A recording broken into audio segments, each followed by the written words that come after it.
पर असर डालता है। आपके साथ में हर्षा शर्मा, प्रदेश का सबसे भरोसेमंद news channel India news Uttar Pradesh Uttarakhand देख रहे हैं आप। आज उत्तर प्रदेश के लिए बेहद खास दिन है। वित्त मंत्री सुरेश खन्ना विधानसभा में इसे पेश करेंगे। ये बजट योगी सरकार का 10वां और अंतिम बजट है और अनुमानित आकार करीब 9 लाख करोड़ रुपए का है।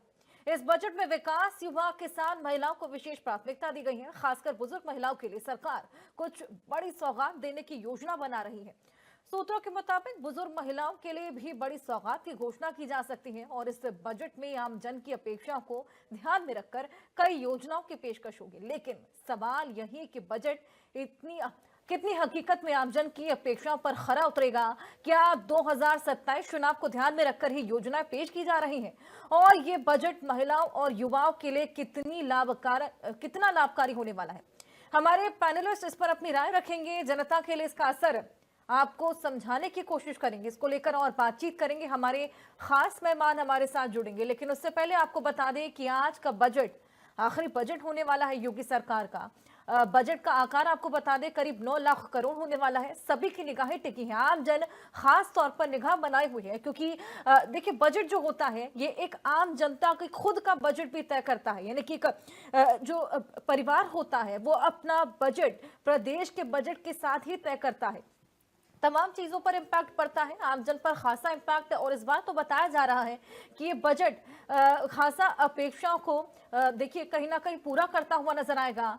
ऐसे में अब देखना होगा कि इस बजट में क्या कुछ निकलकर सामने आता है, किस तरीके से आवंटन देखने को मिलता है। बजट को लेकर थोड़ा साफ सर हुनर सिखाने सर, ये विपक्ष जो सवाल उठा रहा है सर, विपक्ष जो सवाल उठाता है, जब बजट में कोई मुद्दा नहीं, विपक्ष के पास कोई मुद्दा नहीं। ये वित्त मंत्री सुरेश खन्ना पति दिखा रहे हैं, पूजा पाठ करके मंदिर में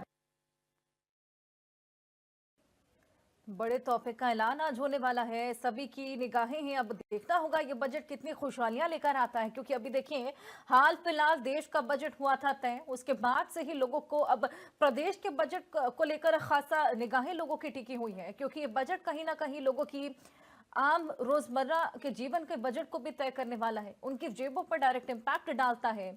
महिलाओं के लिए बड़े तोहफों का ऐलान हो सकता है और महिलाओं भी अब इस बार खासा उम्मीद इस बजट से पाले हुई हैं। हालांकि 9 लाख करोड़ के बजट का एक किस्म का रूपरेखा तैयार की गई है। अब इसमें किस तरीके से आवंटन देखने को मिलता है वो जल्द ही साफ हो जाएगा।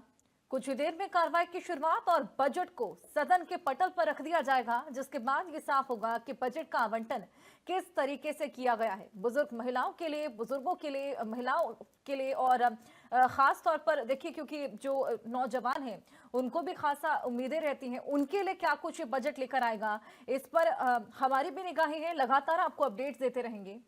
ये बजट अपने आप में बेहद खास, बजट में विकास का खास ख्याल रखा गया है। सुरेश खन्ना ये लगातार बोलते आए हैं। सुरेश खन्ना जो कि कुछ ही देर बाद ये बजट सदन के पटल पर रखने वाले हैं। थोड़ी देर में आपको बताएं योगी कैबिनेट की बैठक भी होने वाली है। सीएम योगी की अध्यक्षता में फाइनल प्रस्ताव रखे जाएंगे। बजट को देखते हुए उस पर मुहर लग जाएगी और मुहर लगने के बाद कुछ ही देर में बजट को सदन के पटल पर रखकर सभी के सामने पेश किया जाएगा, जिससे ये साफ होगा कि बजट आखिर इस बार आम जनता के लिए, युवाओं के लिए, महिलाओं के लिए, बुजुर्गों के लिए क्या लेकर आने वाला है।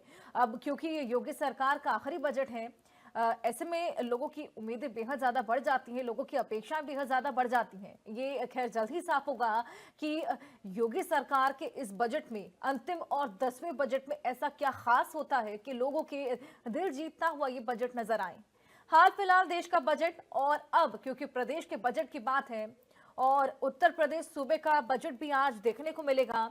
योगी कैबिनेट की बैठक, उससे पहले बैठक भी अपने आप में बेहद खास हो जाती है, क्योंकि अंतिम मुहर अभी इस बैठक में लगने वाली है। यानी कि रूपरेखा जो कि तैयार हो गई है, हमने देखा किस तरीके से लगातार इसको लेकर मंथन, विचार विमर्श देखने को मिला था। अब ये सभी के सामने रखा जाएगा, सदन के पटल पर रखा जाएगा। कुछ ही देर में बजट के अंतिम प्रस्तावों पर मुहर के लिए खास बैठक भी होने वाली है। योगी कैबिनेट की बैठक सीएम योगी की अध्यक्षता में और तमाम दिग्गजों का जमावड़ा यहां पर लगेगा और अंतिम प्रस्तावों पर यहाँ, क्योंकि अंतिम और 10वां बजट है, तो जो बजट के प्रस्ताव है अंतिम, उस पर मुहर लग जाएगी और इसी के बाद ये जनता के लिए पेश कर दिया जाएगा। वित्त मंत्री सुरेश खन्ना ने ये बजट पेश करना है। सभी की उम्मीदें खासा सुरेश खन्ना पर।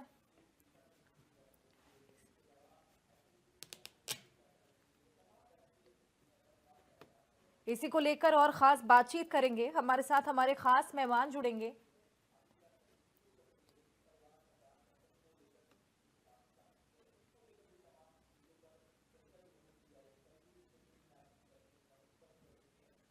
खास बातचीत इस बजट को लेकर, क्या ये बजट आम जनता के लिए लाने वाला है? आइए, हमारे खास मेहमान हमारे साथ जुड़ गए हैं। शैलेंद्र श्रीवास्तव जी, गौरव गुप्ता जी और आज चावला जी, बहुत स्वागत है आप तीनों का। उत्तर प्रदेश का बजट आज पेश होने वाला है, सदन के पटल पर रखा जाएगा। सुरेश खन्ना ने भी कहीं ना कहीं लोगों की आकांक्षाओं को बहुत ज्यादा बढ़ा दिया, क्योंकि अंतिम और 10वां बजट है। शैलेंद्र जी, तो क्या लगता है ये बजट क्या लेकर आने वाला है इस बार लोगों के लिए?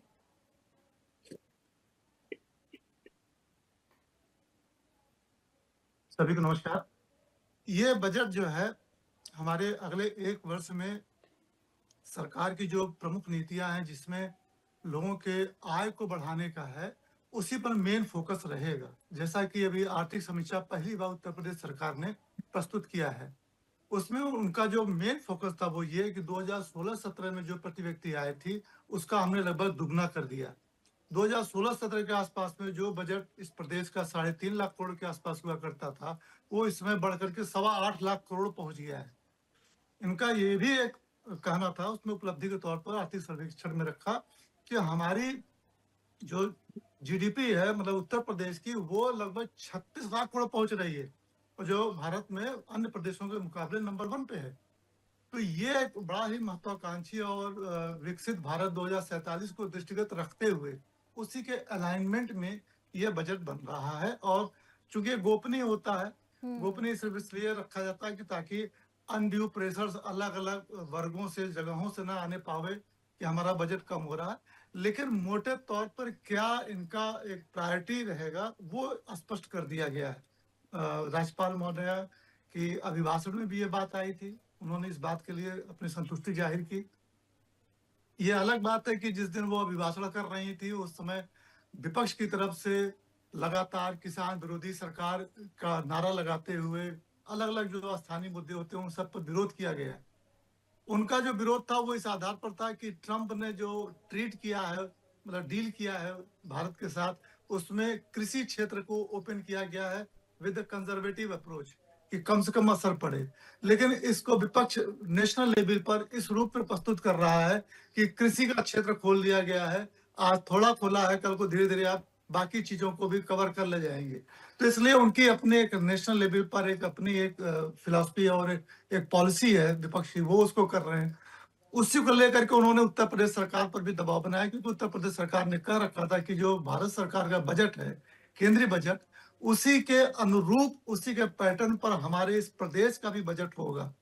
तो वो एक नेशनल और इंटरनेशनल आधार पर जो एक सोच है, जो एक पक्ष और विपक्ष का जो पार्टी बनेगी, उसमें वो एक साथ ही साथ चलता रहेगा। लेकिन जो मेन फोकस है वो ये है कि किस तरह से हम अपने आर्थिक विकास को बढ़ाएं और जीडीपी में हमारा जो रोल है वो और ज्यादा बढ़ जाए देश के संदर्भ में, और साथ ही साथ प्रति व्यक्ति आय, जिसको इन्होंने कहा कि हमने दुगना कर दिया है 1 लाख से ऊपर। तो ये दुगना जो है, अभी इसको और ज्यादा हम कैसे आगे बढ़ा सकते हैं, इसी पर मेन फोकस है। और 1-2 बातें और रहेंगी, जैसे कौशल विकास। मैं देख रहा था कि जो आर्थिक समीक्षा की रिपोर्ट प्रस्तुत की गई और जो माननीय राज्यपाल जी ने अभिभाषण भी किया, उसमें युवाओं के लिए जो कौशल विकास की एक योजना चलती है उसके बारे में कोई उन्होंने जिक्र नहीं किया, ना कोई उसका वो एक रहा। मैंने संबंधित मंत्री महोदय को भी उनका संज्ञान इसमें दिलाया कि आप इसको जैसा गौर करिए, देखिए। तो उम्मीद करते हैं कि आगे सब अच्छा होगा, और सभी वर्गों के लिए कुछ न कुछ करना है, और कुछ पैटर्न बना होता है। ये जो वित्त विभाग वाले हैं, उनका पैटर्न है, उनको मालूम है कि कुछ इसमें करो, कुछ इसमें करो, थोड़ा थोड़ा सब करो, और जिधर सत्तारूढ़ पार्टी का फोकस ज्यादा, उधर ज्यादा बजट कर दो। अब बस देखने वाली जो बात आएगी इस पूरे बजट में वो ये कि साहब आपने कह तो दिया कि 8.25 लाख करोड़ का हम बजट बना रहे हैं, मतलब योजना जो हमारी होगी इतना पैसे आएंगे इतना जाएगा। आप एक्चुअल में कितना खर्च करते हैं? पिछले विधानसभा सत्र के दौरान हम लोगों ने ऑब्जर्व किया कि कई विभागों में 8%, 9%, 10%, 12% इस तरह से खर्चे किए गए। तो ऐसे बजट का क्या मतलब? आप बताइए, 8.25 लाख करोड़ है और आप करिए केवल 1 करोड़, 2 करोड़, 2 लाख करोड़, 3 लाख करोड़। तो ये भी एक हम लोगों को ध्यान रखना पड़ेगा और सरकार को भी इस पर थोड़ा सा गंभीर होना पड़ेगा। उन लोगों के प्रति, उन अधिकारियों, कर्मचारियों या उन विभागों के प्रति जिनको जो बजट दिया जा रहा है तो उसको पूरा खर्च करें।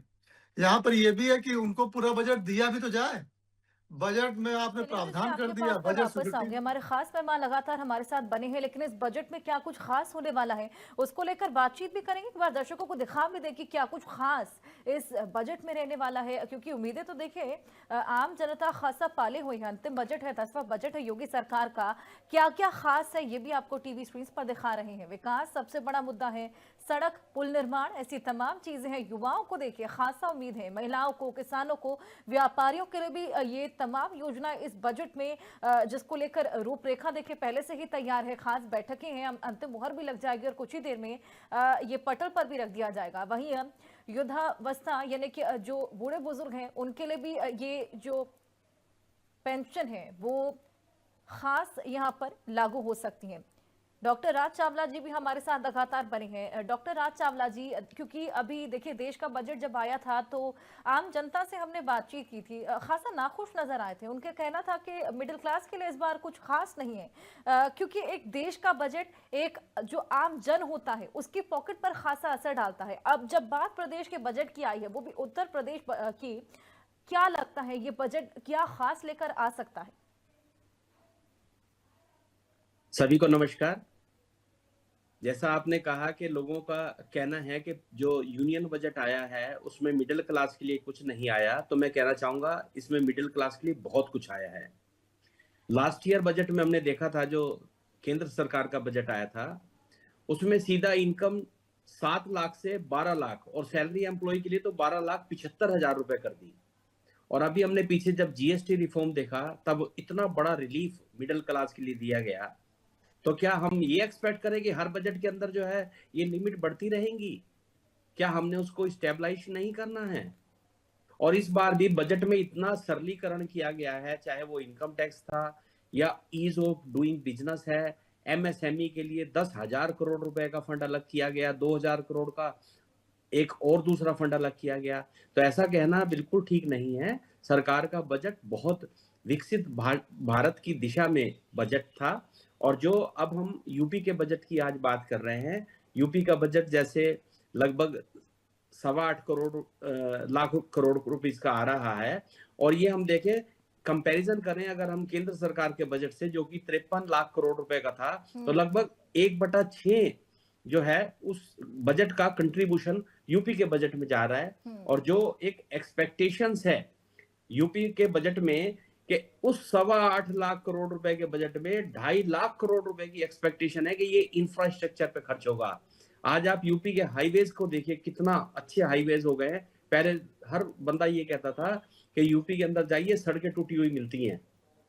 और मुझे उम्मीद है कि एजुकेशन के ऊपर भी लगभग 15% का खर्च आएगा इनका। और हेल्थ के ऊपर जैसा आपने भी कहा लगभग 8% का खर्च आएगा। मतलब ओवरऑल अगर देखा जाए तो ये, क्योंकि लास्ट बजट है, अगले साल इलेक्शन भी है, और ये सिर्फ इलेक्शन की बात नहीं है, ये जो गवर्नमेंट है ये बहुत ही दूरदृष्टिता के हिसाब से चल रही है। और मैं समझता हूँ ये आम आदमी के लिए बहुत ही अच्छा बजट होगा।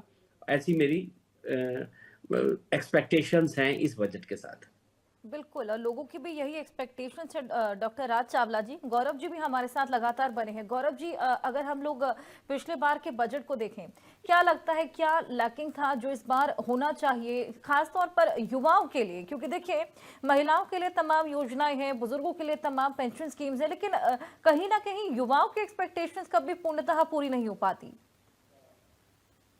नमस्कार। इस बजट के अंदर पिछली बार जो बजट था, अगर आप जैसे श्रीवास्तव जी ने भी कहा कि जो इसके बाद इम्प्लीमेंटेशन हुई है, बजट तो दे दिया गया था लेकिन उसके बाद जो खर्चे हुए वो नहीं हुए। जैसे कि छात्राओं के लिए स्कूटी, की योजना थी, लेकिन उसको इतना इम्प्लीमेंट नहीं किया गया, इतना खर्चा उसके ऊपर नहीं किया गया। तो इस बार हो सकता है दोबारा छात्राओं के लिए स्कूटी, डिजिटल शिक्षा, कौशल विकास के ऊपर ध्यान दिया जाए इस बजट के ऊपर। और जैसे राजावाला जी ने भी बोला कि जो इंफ्रास्ट्रक्चर के ऊपर मेन फोकस बिल्कुल। रहेगा कि 1/4 बजट का गौरव हिस्सा जी, मैं इंफ्रास्ट्रक्चर माफी के साथ आपको रोकना चाहूंगी, आपके पास मैं वापस आऊंगी और आपकी बात को भी पूरा करेंगे, लेकिन उत्तर प्रदेश के सीएम योगी आदित्यनाथ की कुछ तस्वीरें सामने आ रही हैं, क्या कुछ वो कह रहे हैं वो भी आपको सुनवाएंगे, लेकिन उससे पहले देखिए यहाँ सीएम योगी की ये तमाम तस्वीरें। बजट कुछ ही देर में पेश होने वाला है और इसको लेकर एक खास बैठक भी होगी। पंडित दीनदयाल उपाध्याय की पुण्यतिथि है आज और उससे पहले यहाँ श्रद्धांजलि अर्पित करते उनकी स्मृति को याद करते हुए नजर आ रहे हैं सीएम योगी। उनके अलावा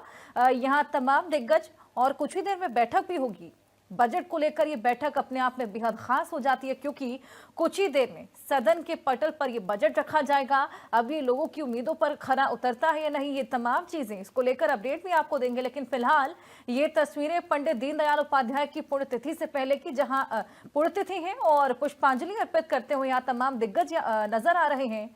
देशभक्ति विचारों पर आधारित भाषण भी हुए, उनकी स्मृति को देखिए सभी याद कर रहे हैं, पुष्पांजलि अर्पित कर रहे हैं और इसके बाद बैठक का आयोजन है। सीएम योगी की अध्यक्षता में यह बैठक और इस बीच अब जो बजट के अंतिम प्रस्ताव है उसको लेकर मुहर लग जाएगी। लेकिन उससे पहले यहाँ ये श्रद्धांजलि अर्पित की जा रही है, पुष्पांजलि अर्पित की जा रही है, याद किया जा रहा है, नमन किया जा रहा है पंडित दीनदयाल जी को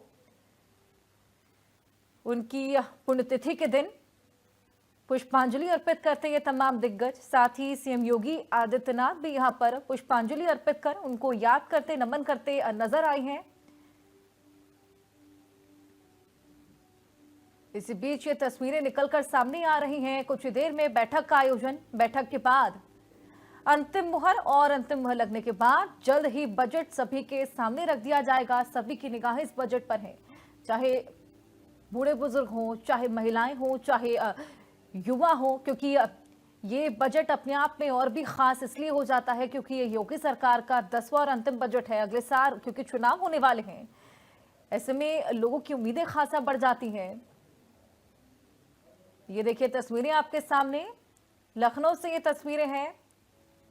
सीएम योगी आदित्यनाथ पंडित दीनदयाल जी जिनकी पुण्यतिथि है उनको याद कर रहे हैं, नमन कर रहे हैं, तमाम दिग्गज भी उनके साथ। चलिए अब हमारे मेहमानों का एक बार फिर रुख करेंगे, उनसे फिर ये खास बातचीत को आगे बढ़ाएंगे। बजट आने वाला है, सभी की निगाहें इस पर टिकी हैं, इसको लेकर तमाम जानकारियां हम अपने एक्सपर्ट्स के थ्रू आप तक पहुंचा रहे हैं। गौरव जी, आपके पास मैं वापस आऊंगी, आप अपनी बात पूरी कीजिएगा।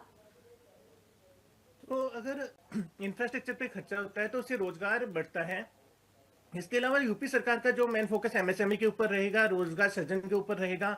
शिक्षा मित्र को 10,000 जो मिलता है उसको 17,000 तक किया जा सकता है। इससे 1,43,000 शिक्षा मित्र प्रभावित होंगे।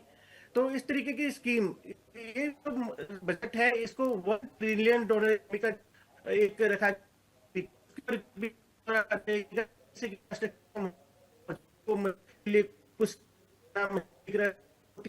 गौरव जी, आपके ऑडियो में कुछ टेक्निकल ग्लिच है, आपकी आवाज क्लियर नहीं आ पा रही, आपसे वापस संपर्क बनाएंगे।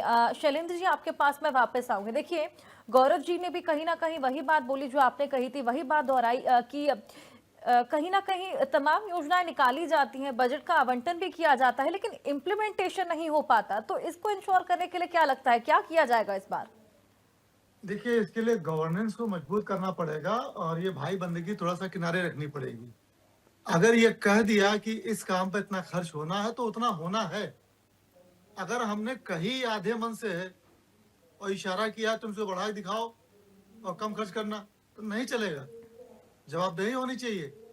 अगर हमने ये कह दी कि इस काम को हम इतना लंबा सड़क बनाएंगे तो ठीक है, बनाइए। कोई अवरोध है, उस अवरोध को दूर करने का काम करें। अवरोध दूर नहीं हो रहा, सबको साथ में ले जोड़ें। अदरवाइज बजट का कोई मतलब नहीं रहा। ये उसी तरीके से हो गया मैं जैसे हम लोग अपना टाइम टेबल बनाते हैं, जैसे स्कूल के दिनों में बनाते थे, कभी पूरी तरह पालन नहीं किया। कोशिश करते थे तो बस डिरेल होने से बच जाते थे। आगे वही करते हैं। जैसे ही हम अच्छे से ईमानदारी से अपने आप से कमिटमेंट करके हम बजट टाइम शेड्यूल बनाते हैं, हम अपने दिन का सदुपयोग ज्यादा बेहतर कर लेते हैं। लेकिन तब जब हम ईमानदारी से बनाते हैं और ईमानदारी से को लागू करते हैं, यहाँ पर जो संबंधित लोग हैं, जैसे वित्त विभाग है, वित्त विभाग चाहे तो बहुत बड़ा रोल अपना सकता है, यह आम जनता से डायरेक्ट नहीं जुड़ा हुआ है, लेकिन हर विभाग में जो वो ये सीए साहब बैठे हुए हैं, अच्छी तरह से हमारी बात को समर्थन करेंगे कि फाइनेंस जो है वो शरीर में ब्लड की तरह काम करता है।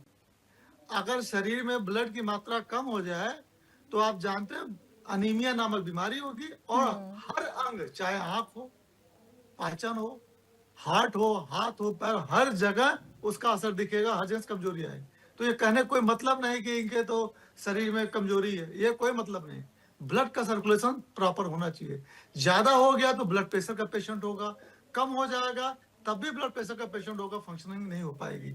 ये फाइनेंस डिपार्टमेंट को यहाँ पर जरा राइट टाइम करने की जरूरत है, और ज्यादा उसको एफिशिएंट कर बनाने की जरूरत है कि आप जितना बजट बता रहे हैं आप उतना टाइमली आप डिसबर्समेंट के। अब इसमें क्या होता है, बजट का प्रोविजन हो गया एक काम, दूसरा बजट 18 का 2-3 किस्तों में ऐसे करके देंगे। अब अगला काम करने वाला कहता है कि भाई जो आपको देना है इकट्ठा दे दीजिए, हम कर लेंगे। लेकिन साहब अब अच्छा, उनकी भी प्रॉब्लम है, वित्त विभाग वालों की कलेक्शन नहीं आ पा रहा उतना तेजी से, या अगर आ रहा है तो पिछला इतना बकाया करके रखा है कि उसमें चला जा रहा है। तो ये कहीं न कहीं से यहाँ पर हमको अपने फाइनेंशियल सिस्टम को इफिशिएंट बनाना पड़ेगा। ये चार्टर्ड अकाउंटेंट महोदय जैसे विद्वानों को आगे लाना पड़ेगा, ईमानदारी से बिना दबाव डाले कि यार आप बताओ कैसे करना है, ये बीमारी का इलाज कैसे होगा, और तब ये ठीक होगा। बिल्कुल। और अगर ये हम ही सब तजवीज करें तो वो तो होने से रहा, क्योंकि it's a very very sensitive issue. ये जैसे डेबिट क्रेडिट होता है इनके अकाउंट में, तो अगर एक तरफ आपने घटाया तो दूसरी तरफ उसका इम्पैक्ट पड़ना ही पड़ना है। आप ये नहीं कर सकते एक तरफ हमने दिखा दिया रुपया दिया, दूसरी तरफ आप ये दिखा रहे हैं रुपया घटा भी नहीं। तो ये उसी तरीके से है कि अगर हमने फाइनेंस मिनिस्ट्री को, फाइनेंस वाला काम करने वालों को अगर हमने सही रखा तभी वो फाइन ट्यूनिंग करेंगे। अब उन लोगों को भी क्या इंटरनली व्यवहारिक रूप से लगता है कि हमारी ऐसी इज्जत तो नहीं ये लोग कर रहे हैं, क्योंकि हम डायरेक्ट तो कुछ बांट नहीं रहे हैं, तो वो अपना असर दिखाने के लिए बजट धीमी करते हैं कि तुम हमारे यहाँ 4 बार चक्कर लगाओ। आप कभी पता कर लीजिएगा फाइनेंस वालों के यहाँ, वो उनको इसी बात की बड़ी खुशी होती है कि देखो फलाना डायरेक्टर हमारे यहाँ बैठा, वो सचिव हमारे यहाँ, और जिसकी बिगाड़ हो गई उसका पैसा कम हो जाता, सूखा पड़ जाता उसके यहाँ। उसके यहाँ यूसी का ऑब्जेक्शन लगा दिया, कोई भी चीज सीएजी की रिपोर्ट का हवाला ले लिया, कहीं इनको पैसा देने लायक नहीं है। आपने हमें डॉक्टर की लैंग्वेज में भी और इकोनॉमिक्स की लैंग्वेज दोनों में खासा ये पूरा टॉपिक अच्छे से समझा दिया। अनीमिया का भी जिक्र कर दिया आपने, डेबिट क्रेडिट का भी कर दिया। डॉक्टर राज जी आपके पास में आऊंगी, कितना वाकिफ रख पा रहे हैं आप शैलेंद्र जी की बात से? मैं बिल्कुल शैलेंद्र जी की बात से सहमत हूँ, और इसके लिए जो आपने बात की और हमारे डॉक्टर शैलेंद्र जी ने बात की, मैं एग्री करता हूँ। हमारे यहाँ जवाबदेही नहीं है जब तक हम अकाउंटेबिलिटी फिक्स नहीं करेंगे, और हमें ये सब सीखना चाहिए हमारे प्रधानमंत्री जी से। हमारे प्रधानमंत्री जी ने मार्च 2015 में एक पोर्टल यूज किया था, उसका नाम है Pragati, proactive governance and timely implementation. और अगर आपने उनके भाषण सुने हो, वो कहते थे कि अगर मैंने कोई किसी का शिलान्यास किया है तो उसका उद्घाटन भी मैं करूंगा। जब तक इस तरह की भावना और इस तरह की अकाउंटेबिलिटी हम लोगों में नहीं आएगी तब तक ये नहीं होगा। और 2015 से 2026 अब चल रहा है, उस प्रगति के अंदर मैंने चेक किया कि लगभग 50 मीटिंग प्रधानमंत्री जी ले चुके, 3300 प्रोजेक्ट उसके थ्रू। आपने देखा होगा नॉर्थ ईस्ट में जिस तरह से विकास आया है, पहले नॉर्थ ईस्ट हमारे इंडिया का जो उधर था, सब चीजें पेपर पे होती थी, प्रैक्टिकली वो नहीं होती थी। आज 3300 प्रोजेक्ट उसके ऊपर रजिस्टर्ड है, और 85 लाख करोड़ रुपए का वहां पे प्रोजेक्ट चल रहा है। कहने का मतलब है जब हम कोई चीज को डिजिटल कर देंगे, अटेंडेंस ही देख लीजिए, पहले सरकारी विभागों में अटेंडेंस अपने हिसाब से 4-4 दिन बाद में भी पहले की हाजिरी लग जाती थी, अब डिजिटल कर दिया। और डिजिटल ऐसे ही नहीं किया, आपको अंगूठा लगाना होगा, आप अपना अंगूठा कैसे लाएंगे ऑफिस में, तो आपकी अकाउंटेबिलिटी साबित कर दी। तो जब तक हम कोई चीज को डिजिटल नहीं करेंगे तब तक हम इन चीजों को नहीं रोक पाएंगे।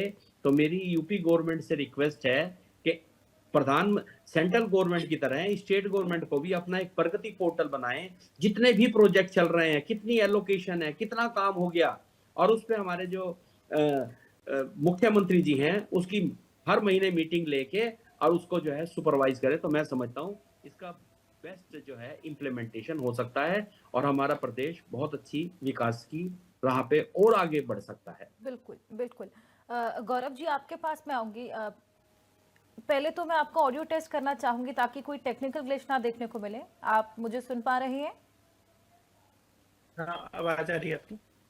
जी गौरव जी, अभी भी हल्का बहुत टेक्निकल ग्लिच है। हालांकि मैं अपना सवाल आपके आगे रखूंगी, कोशिश रहेगी कि इस बार ये ग्लिच ना देखने को मिले। बजट बेहद खास होने वाला है और बजट को लेकर हम लोग लगातार चर्चा कर रहे हैं।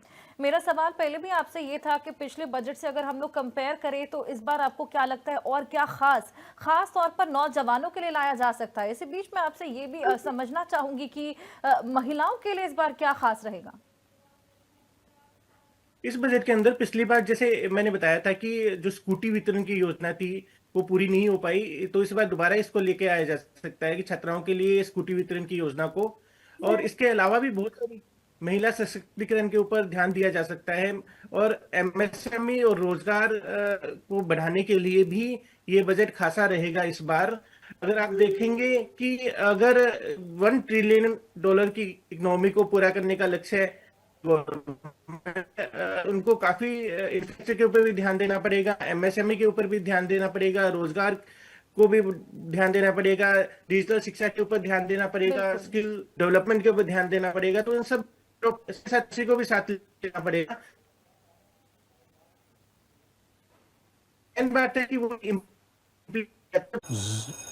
मैसेज डियर इन्वेस्टर, एक एक्सपर्ट स्टॉक टिप खास आपके लिए। ये ऐप डाउनलोड करो और पैसे डबल करो। एक्सपर्ट जी, बदमाश का बाप हूँ मैं। ऐप डाउनलोड करने से पहले मैं आपका पूरा रिपोर्ट कार्ड निकालूंगा। मैं मूर्ख नहीं हूँ। डिस्टेंस यूपीआई कहता है अगर कोई ऐसी सलाह दे तो पहले एडवाइजर की पूरी जांच कर ले और कहे मैं मूर्ख नहीं।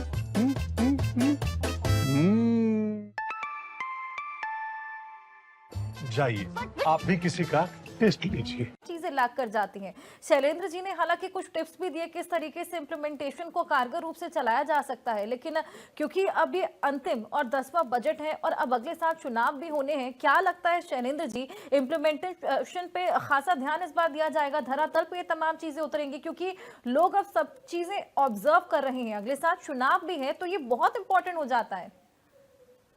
बिल्कुल दुरुस्त जगह पे आपने हाथ रखी है। अब जितना होना था 5 साल में ये इसी साल में होगा। मतलब कभी घनी घना, कभी मुट्ठी भर चना, कभी वो भी मना। अब ये घनी घना वाला समय है। इसी साल में पूरे जितने बजट थे सब खर्च किए जाएंगे। इस समय आफत आएगी, वो क्वालिटी का, मानक का ऐसी की तैसी होगी। बस केवल ये होगा पैसे बम्बार्डमेंट होंगे और लोग लगातार बिल्कुल लगे रहेंगे, वो भी आखिरी दिनों में। अभी शुरू में ये अभी जानते हैं, अभी 6 महीने सोएंगे ये सब। 3 महीने छुट्टी मनाते हैं, अप्रैल मई जून, कहते हैं इस पे बात मत करो। आप देखिए जितने ये सरकारी हमारे वरिष्ठ अधिकारी कर्मचारी ये सब घूमने जाते हैं, कहीं जा रहे हैं गर्मी छुट्टी में, ये बच्चे हैं स्कूल के, ये गर्मी छुट्टी इनके लिए। अरे वो योजना बनाने का समय होता है। शैलेंद्र जी, उस लगता है समय बड़े सब करीब से जानते हैं। मतलब मैं, ये हम सभी लोग देखते हैं। और ये आराम से 3 महीने आराम करेंगे, उसके बाद फिर 3 महीने बाद ये कहेंगे हाँ भाई बताओ क्या करना है, और फिर 3 महीने गुजार देंगे। जब ये अगस्त सितंबर आ जाएगा, वो दशहरा दिवाली, तब कहेंगे अरे भाई टाइम तो आधा निकल गया, अब जल्दी खर्च करो। उसके बाद तो फिर ये भूत बनेंगे, क्योंकि सब चीज कागज लाने में 1-2 महीने लगते हैं। ले दे के 4 महीने करीब मौका मिलता है सरकार काम करने का। चूंकि इस बार पंचायत चुनाव भी होना है, यद्यपि पंचायत चुनाव नहीं होने वाला है अभी, उसको फरवरी में कराना था, वो खींच कर ले जा रहे हैं अगस्त वगैरह में। तब तक वो विधानसभा का चुनाव कहा जाएगा तो पंचायत चुनाव गई आगे। अभी अंतरिम बजट भी ये ले आएंगे क्योंकि आगे के लिए इनको पैसे मांगने हैं, अगले मतलब अप्रैल मई के लिए, नेक्स्ट ईयर के लिए। तो ये भी अभी इसी सितंबर वगैरह में जो सत्र चलेगा उसमें आ जाएगा। ये अब फोकस तो करेंगे, हम मांग चल रहे हैं कि इस बार शायद मई से ही या जून से स्टार्ट कर दें काम ये तेजी से, और जितने काम बाकी हैं वो सब के सब प्रगति पर रहेंगे। और चूंकि चुनाव का वर्ष है तो इसलिए हम ये भी मान सकते हैं अभी से कि यह लोगों के welfare centric people centric budget होगा, रादर कि जैसे कि भारत सरकार का जो केंद्रीय बजट है that is not people centric, वो वेलफेयर अप्रोच पे नहीं है, वो कैपिटलिस्ट अप्रोच पर आधारित है, जिसमें ज्यादा मैन्युफैक्चरिंग यूनिट स्थापित करिए, हम ज्यादा ग्रो करें, बिजनेस माइंडेड टाइप का वो केंद्रीय बजट है। लेकिन जो स्टेट का चूंकि चुनाव होने जा रहा है, वोट लेना है, तो इसमें लोगों को खुश करने के लिए वेलफेयर की स्कीम पर ज्यादा जोर रहेगा, तो ये थोड़ा सोशलिस्टिक दिशा में रहेगा, ये उतना केंद्रीकृत टाइप का नहीं रहेगा। तो ये हम मान सकते हैं कि बहुत सी योजनाएं जो लोगों को कल्याण के लिए हो, जैसे कि पेंशन की राशि बढ़ा सकते हैं, जैसे और स्कूटी की बात शैलेंद्र बता जी, रहे मेरे ख्याल से होना भी ऐसा चाहिए कि जो स्टेट का बजट होना चाहिए वो लोगों के हित में होना चाहिए, और जो पूरा सेंट्रल बजट है कहीं ना कहीं वो पूरे देश के हित में, देश किस तरीके से उसकी इकोनॉमी ग्रोथ कर सकती है, किस तरीके से इंफ्रास्ट्रक्चर, किस तरीके से डेवलपमेंट आगे बढ़ सकती है। तो कहीं ना कहीं उम्मीदें जो आप कह रहे हैं लोग इसी तरीके से लगाते हैं, स्टेट से कहीं ज्यादा उम्मीदें लोगों की रहती हैं। डॉक्टर राजीव, मैं आपके पास आऊंगी। देखिए, तमाम सेक्टर्स में किस तरीके से आवंटन रहेगा, किस किस को क्या क्या उम्मीदें, ये तो हमने बात करी, लेकिन क्या लगता है ऐसा कौन सा सेक्टर है उत्तर प्रदेश में खास तौर पर जो बिल्कुल अनदेखा है, जहां पर अभी बजट का वितरण होना चाहिए, जिसको अब खासा ध्यान देना चाहिए, फोकस होना चाहिए वहां पर? देखिए, मैं चूंकि दिल्ली में रहता हूँ, और कल ही हमारी जो दिल्ली की मुख्यमंत्री जी हैं, उन्होंने हमारी कन्याओं के लिए 1 लाख रुपए का उनको एजुकेशन के लिए फंड का प्रावधान किया है, स्टेज वाइज किया है, ताकि वो बच्चियां जब हायर एजुकेशन के लिए जाएं तो उनको किसी तरह की असुविधा ना हो। तो दिल्ली में तो कोई ऐसा इलेक्शन है नहीं अगले साल, तो देखिए हमें ये सिर्फ ये सोचना कि भाई गवर्नमेंट जो है सिर्फ इलेक्शन आने पे काम करती है, तो कम से कम मैं इस यूपी गवर्नमेंट और सेंट्रल गवर्नमेंट के लिए तो ऐसा नहीं सोचता। जो इनका स्टाइल है, और जैसा आपने अभी कहा कि इस समय जो हमें उत्तर प्रदेश में जरूरत है, इंफ्रास्ट्रक्चर की सबसे ज्यादा जरूरत है, बढ़ रहा है और बढ़ना चाहिए, और मुझे उम्मीद है कि इंफ्रास्ट्रक्चर में इस बार लगभग बजट का 25% जो है खर्च होगा। और दूसरा एजुकेशन एक ऐसी चीज है जिससे कोई भी व्यक्ति, हमने देखा है, चाहे वो हमारे प्रधानमंत्री जी हैं, एक चाय वाले से प्रधानमंत्री बन गए, हमारे उपराष्ट्रपति जी डॉक्टर एपीजे अब्दुल कलाम साहब, वो सिर्फ अखबार बेचते थे और हमारे देश के सबसे बड़े साइंटिस्ट बने, राष्ट्रपति बने। तो कहने का मतलब है कि एजुकेशन के ऊपर अच्छा खर्च होना चाहिए, और मुझे जो उम्मीद है कि 15% का बजट में एजुकेशन पे होगा। और तीसरा जो सबसे अहम चीज है वो है हेल्थ, स्वास्थ्य पे भी मैं समझता हूँ कि 8 से 10% का स्टेट गवर्नमेंट का फोकस रहेगा कि बजट में उसके ऊपर खर्च किया जाए, ताकि हमारा जो गरीब लोग हैं, जो हमारे गांव के लोग हैं, उनको अच्छी से अच्छी जो है हेल्थ की फैसिलिटीज मिल सके। तो मैं बड़ा आशावादी हूँ, और मैं समझता हूँ कि ये हमारे स्टेट के लिए, यूपी के लिए बहुत अच्छा बजट होगा। बिल्कुल, कहीं ना कहीं विकास सेंट्रिक ही पूरा बजट रहने वाला है, लेकिन विकास में तमाम चीजें आ जाती हैं। जब विकास होता है तो वो हर सेक्टर का होना होता है, तभी ओवरऑल विकास देखने को मिलता है। गौरव जी, मैं आपके पास आऊंगी। आपको क्या लगता है कौन सा ऐसा सेक्टर है जो कि फिलहाल अनदेखा, जिस पर ध्यान देने की जरूरत? इसमें स्किल डेवलपमेंट का मैं मानूंगा कि स्किल डेवलपमेंट के ऊपर भी ध्यान देने की जरूरत है। जैसे केंद्र सरकार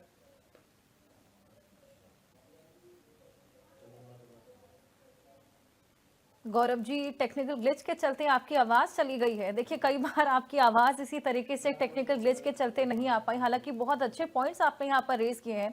वापस आपसे जुड़ने की कोशिश रहेगी। शैलेंद्र जी, मेरा सेम सवाल आपसे। जी, देखिए, मैं इनकी बात को आगे बढ़ा दे रहा हूँ। जो कहना चाह रहे थे कि स्किल डेवलपमेंट का एक ऐसा ऑप्शन है जिसके माध्यम से गरीबी को दूर की जा सकती है। हमारे देश में आबादी बहुत है और गरीबी है। गरीबी के दुष्चक्र का ये एक विशेष सर्किल होती है पॉवर्टी का।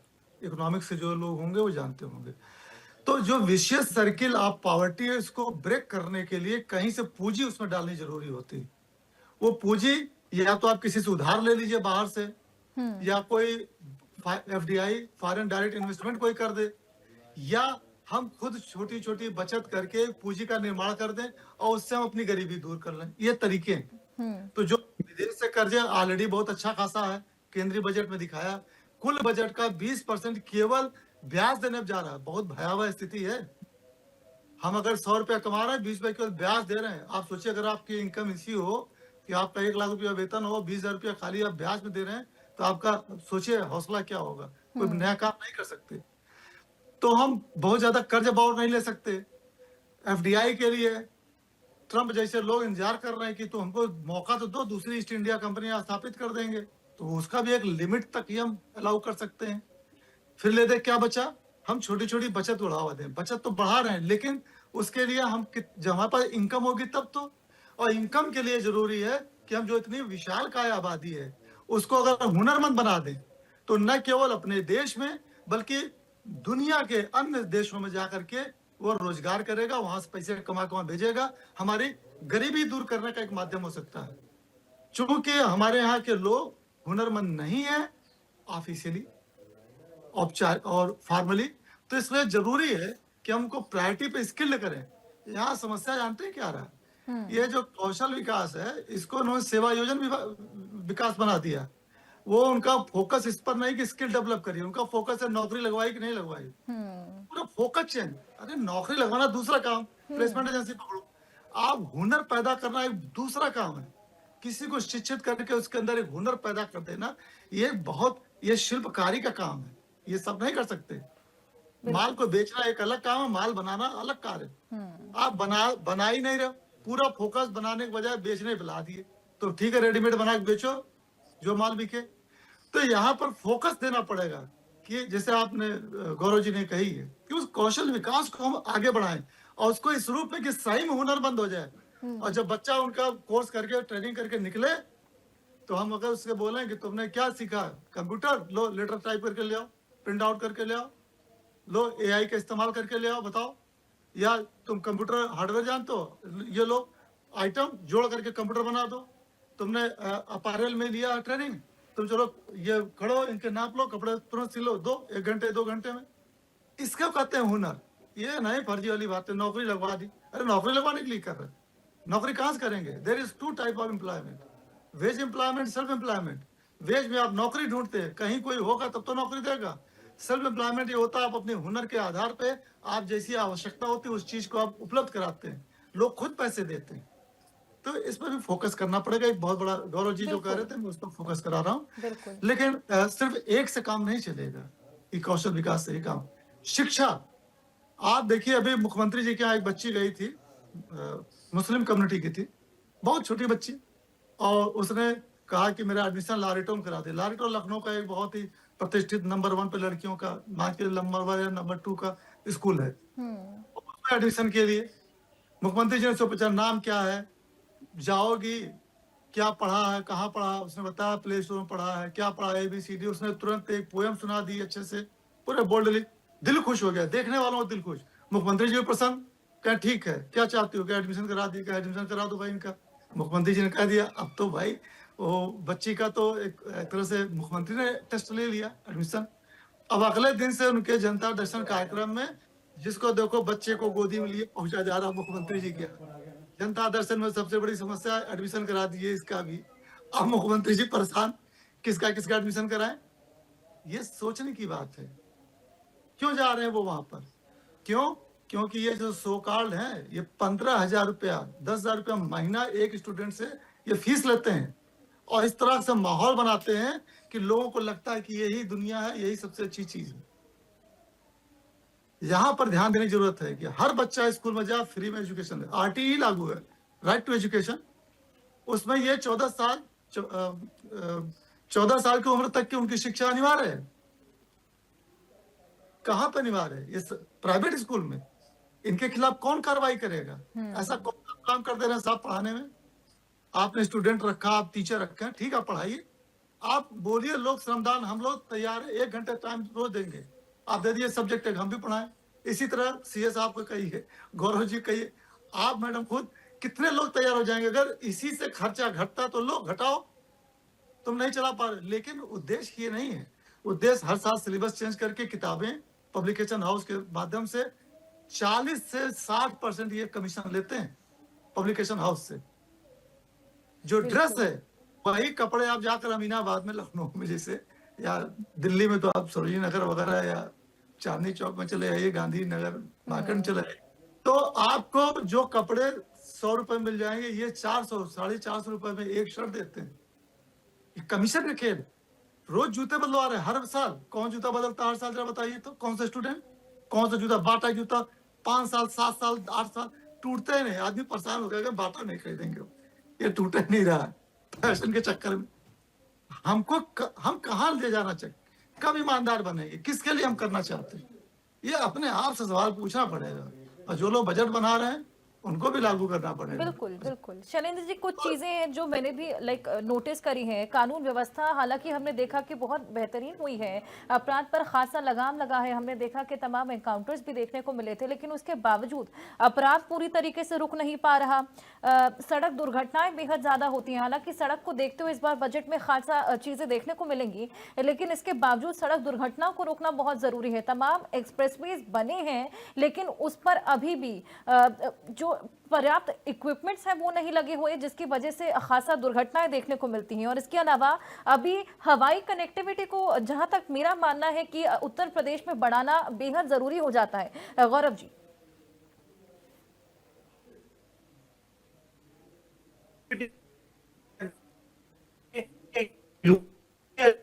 हर है तो इसके ऊपर भी ध्यान देना चाहिए कि कनेक्टिविटी अच्छी होगी तभी लोग यहाँ पे आएंगे, ज्यादा ज्यादा बिजनेस में आएंगे और ज्यादा ज्यादा बिजनेस से यहाँ पे उद्योग लगाए जाएंगे। तो ये सब चीजें खाली इसलिए नहीं कि इंटरनल के लिए भी होता है, बाहर ही है जो इन्वेस्टमेंट है उसको लाने के लिए भी जरूरी है कि हवाई कनेक्टिविटी पे जोर दिया जाए। इसके अलावा कुछ जो टूरिज्म को बढ़ाने के लिए भी ध्यान दिया जाना चाहिए, क्योंकि काफी अब यूपी बनता जा रहा है, क्योंकि पिछले दिनों जो यहाँ पे काफी कुछ ऐसा टूरिज्म में बढ़ावा हुआ है, लेकिन इस पे और अगर ध्यान दिया जाएगा तो काफी अर्थव्यवस्था पे इफेक्ट पड़ सकता है। बिल्कुल। डॉक्टर राज, मैं आपसे एक क्लोजिंग स्टेटमेंट लेना चाहूंगी। पहले तो मैं डॉक्टर श्रीवास्तव जी की बात को एक और आगे बढ़ाना चाहता हूं। उन्होंने कहा कि भारत सरकार के बजट में 20% जो हमारा खर्चा है वो सिर्फ ब्याज में जा रहा है। तो सर मैं आपको बताना चाहता हूं, जो ब्याज है इसका 97% हमारे भारत में ही जा रहा है। सिर्फ भारत सरकार के पास जो कर्ज है उसका 3% विदेशों से लिया हुआ है। 97% हमारे भारत में ही है, तो इसलिए उस खर्चे की हमें चिंता की जरूरत नहीं है, और वो हमारे ही फाइनेंशियल इंस्टीट्यूशंस में जा रहा है। दूसरा, जो मेरा एक एक्सपेक्टेशन है कि सरकार इस बार एग्रीकल्चर पे भी फोकस करेगी। अब हम देख रहे हैं कि आजकल हम लोग एग्रीकल्चर के प्रोडक्ट्स, पहले हम सिर्फ शिमला मिर्च का मतलब हरी वाली मिर्च, आजकल लाल पीली का इतना चलन चल गया है कि लोग उसमें ज्यादा पैसा देना चाहते हैं। और हमारे उत्तर प्रदेश की जो जलवायु है वो इतनी अच्छी है, गंगा जी का हमें आशीर्वाद प्राप्त है उत्तर प्रदेश में, तो ये सब्जियां उगाना हमारे लिए कोई मुश्किल काम नहीं है। आज आप देखिए, एक से एक फ्रूट्स पहले भारत में इंपोर्ट होते थे, अब सारे यही उगाए जा रहे हैं। तो मैं समझता हूँ कि उत्तर प्रदेश सरकार एग्रीकल्चर पे भी अच्छा खासा फोकस करेगी, एजुकेशन पे भी करेगी, इंफ्रास्ट्रक्चर पे भी करेगी, और जो सोशल स्कीम्स हैं उस पे भी करेगी, जैसा कि अभी बात हुई, और रीजनल डेवलपमेंट। और उत्तर प्रदेश का सौभाग्य देखिए कि भगवान श्री राम का भी जन्म यहीं पे हुआ है, भगवान श्री कृष्ण का भी जन्म यहीं हुआ है। आज हम देखते हैं ये तमाम सेक्टर जिस पर ध्यान देने की जरूरत, तमाम सेक्टर्स पर ध्यान दिया भी गया। कुछ ही देर बाद सदन के पटल पर ये बजट रखा जाएगा। ये साफ हो जाएगा कि ये बजट लोगों की अपेक्षा पर खरा उतरता है। यानी बहुत शुक्रिया आप सभी का हमारे साथ जुड़ने के लिए और इस डिस्कशन का हिस्सा बनने के लिए। फिलहाल वक्त एक छोटे से ब्रेक का है। बजट को लेकर अपडेट्स आपको लगातार देती रहेंगी।